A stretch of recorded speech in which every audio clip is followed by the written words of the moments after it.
हवेतनं होतं आपल्याला. हवेत आपण जे काही जातो, हवेत जे पोल्युटंट्स असतात त्यामुळे होतात शरीरात टॉक्सिन्स. देन आपण जे काही खातो पितो, जे काही खातो म्हणजे जे जंक फूड खात असेल आपण, कोल्ड्रिंक वगैरे जास्त, हॉटेलचं खाणं, तर बाहेरचं जे काही खातो त्याच्यामध्ये बऱ्यापैकी प्रिझर्वेटिव्स असतात, त्यामुळे आपल्या शरीरामध्ये टॉक्सिन्स तयार होतात. त्याच्यानंतर जे लोक अल्कोहोल स्मोकिंग करतात त्यांच्या शरीरामध्ये पण टॉक्सिन्स तयार होतात, तर त्यामुळे होतं. दुसरी गोष्ट कशामुळे होतं की मेंटली स्ट्रेस.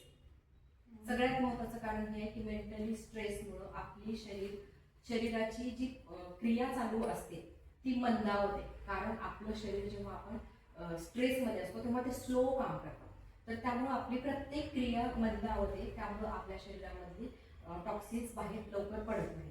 तर हे एक कारण असतं. तर आपल्याला शरीरातून जे टॉक्सिन्स बाहेर पडतात ते घामामधून पडतात, ते युरिनमधून पडतात, ते आपल्या मोशनमधून बाहेर पडतात, उलटीतून पडतात. तर जसं आपण आयुर्वेदामध्ये बघतो वमन विरेचन करतात, तर ते काय करतात? वमन विरेचन म्हणजे काय? ती शरीर शुद्धीच आहे ना. तिथं तुम्हाला काय देतात? पाणी, तूप आणि पाणी देतात. तुम्ही तूप आणि पाणी पिलं की तुमचा आतला म्हणजे जिभेपासून ते तुमच्या रेक्टम पर्यंतचा सगळा पोटात धूर निघतो आणि त्याच्यानंतर परत तुम्हाला डायरेक्ट देतात, ठीक आहे. म्हणजे तुमचं शरीर शुद्धीकरण हे सगळ्यात महत्त्वाचं असतं. तर त्यामध्ये आपलं सगळ्यात महत्त्वाचं काय असतं? लिव्हर आपल्या शरीरात मेजर ऑर्गन आहे की जे शरीर शुद्धी करतं.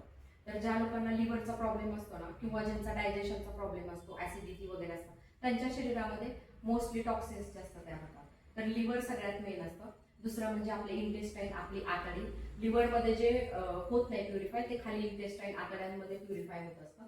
देन आपली त्वचा, आपल्या स्किन मधून पण बऱ्यापैकी आपले बाहेर पडत असतं, मग ते घामामधून बाहेर पडतं आपल्याला. कधी कधी आपल्याला रॅशेस वगैरे येतात. तर रॅशेस वगैरे म्हणजे काय असतं की आपल्या शरीरात कुठेतरी घाण गेली, ते बाहेर पडण्याला मीडियम पाहिजे, म्हणून शरीरावरती रॅशेस. पित्त ज्या लोकांना होतं त्यांना रॅशेस येतात, तर त्यांचं पण तेच कारण असतं. तर त्याच्यामधून होत असतं. दुसरं आपले लंग्स आपले प्युरिफाय काय करतात? तर आपल्या हवेमधून जाणारे, आपल्या नाकातून जाणारे, श्वासोच्छ्वासातून जे जातात ना ते बाहेर पडायचं लंग्स काम करतात. तर आपण हा डिटॉक्सिफाय प्रोग्राम आता सध्या का चालू करतोय? सगळ्यात पहिलं सगळ्यांना इथं वजन कमी करायचंय, फिटनेस पाहिजे, पण त्यासाठी काय आहे? त्यासाठी पहिलं आपलं शरीर शुद्ध झालं पाहिजे. शरीर शुद्ध झालं तर आपण त्याच्यानंतर मग आपण जे काही डाएट करू ते आपल्या अंगाला लागणार आहे. जर घाण आहे, एखादं भांडं आहे, ते तुम्ही वर्षानुवर्ष वापरताय, त्याला तुम्ही क्लीनच केलं नाही, तांब्याचं वगैरे भांडं आहे, त्याला कसं आपण कलई करून घेतो, म्हणजे त्याला प्युरिफाय करतो. तर एखादं भांडं आहे त्याला जर आपण धूत नाही त्यातच करतो, तर त्याच्या छोट्या छोट्या पोर्समध्ये जंतू किटाणू जाऊन बसलेले असतात, त्यामुळे आपल्याला इन्फेक्शन होत असतं. तसंच आपलं हे शरीर शुद्धीचं डिटॉक्सिफायचं प्रोग्राम करत असतं. तर हे आहे. आणि अजून पैसे पडले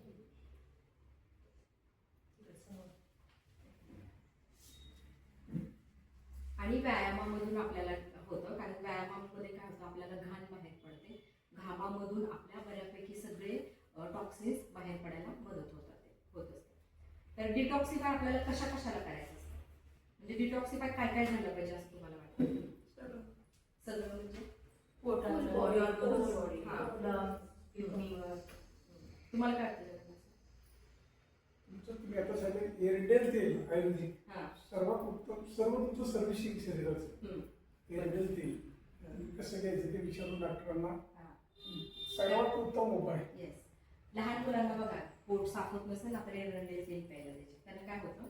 त्यांना जसं तुपानं होतं तसंच एरंडेल तेलामुळं फ्लोरा ठेवतं. तर आपल्याला डिटॉक्सिफाय काय करायचंय? सगळ्यात पहिलं काय आहे महत्वाचं?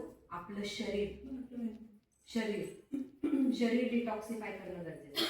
दुसरं आपलं मेंटल डिटॉक्सिफिकेशन पण झालं पाहिजे. मेंटल म्हणजे काय? आपल्या मनामध्ये जे काही साठलेलं आहे, मनामध्ये जे काही आपण साठवून ठेवलंय, त्यामुळे पण आपल्याला बरेच आजार होतात. आणि मनात जर काही साठलं असेल तर त्यामुळे आपल्याला शारीरिक व्याधी पण होत असतात. म्हणून मेंटल डिटॉक्सिफिकेशन गरजेचं आहे. त्याच्यानंतर इमोशनल पण आपल्याला डिटॉक्सिफिकेशन झालं पाहिजे. म्हणजे सपोज आता काहीतरी सिच्युएशन झाली आणि मला ते वाईट वाटलंय, मला ती माझ्या मनाच्या विरुद्ध झाली, मला ते वाईट वाटलंय, पण मी काय करणार की बाबा आपण कसं हे करायचं, त्याला रिॲक्ट कसं करायचं, म्हणून आपण काय करतो? ते साठवून ठेवतो. आणि ते साठवून ठेवतो, त्याच्यावर विचार करत करत ब्रुडिंगमुळे आपल्याला बरेच आजार होतात. म्हणजे आपलं इमोशनल पण डिटॉक्सिफिकेशन झालं पाहिजे. चौथं म्हणजे सोशल पण डिटॉक्सिफिकेशन झालं पाहिजे. सोशल म्हणजे काय की आज मी आणि ललिता मावशी आहे, आम्ही दोघी शेजारी राहतो, पण काहीतरी प्रॉब्लेममुळं मला ललिता मावशींचं पटत नाहीये किंवा मला माझं ललिता मावशींचं एखाद्या गोष्टीमध्ये नाही पटत आहे, पण त्यामुळं माझ्या मनामध्ये काय झालं की ह्यांच्याबद्दल असं आहे म्हणून मी थोडंसं आकडतं करते. तर आपल्याला सोशल पण डिटॉक्सिफिकेशन म्हणजे आपण जेव्हा आहे ना, समोरच्या माणसाला जसंच्या तसं ऍक्सेप्ट केलं पाहिजे, समोरच्या माणसाबरोबर आपल्याला चांगल्या पद्धतीने रिॲक्ट करता आलं पाहिजे. तर ह्याला काय म्हणायचं, सोशल. जर आपण सोशल डिटॉक्सिफिकेशन केलं तर आपण कम्युनिटीमध्ये पण चांगल्या पद्धतीने राहू शकतो.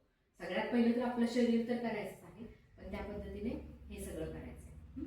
तर आपण आता मेंटल डिटॉक्सिफिकेशनसाठी एक म्युझिक लावणार आहे.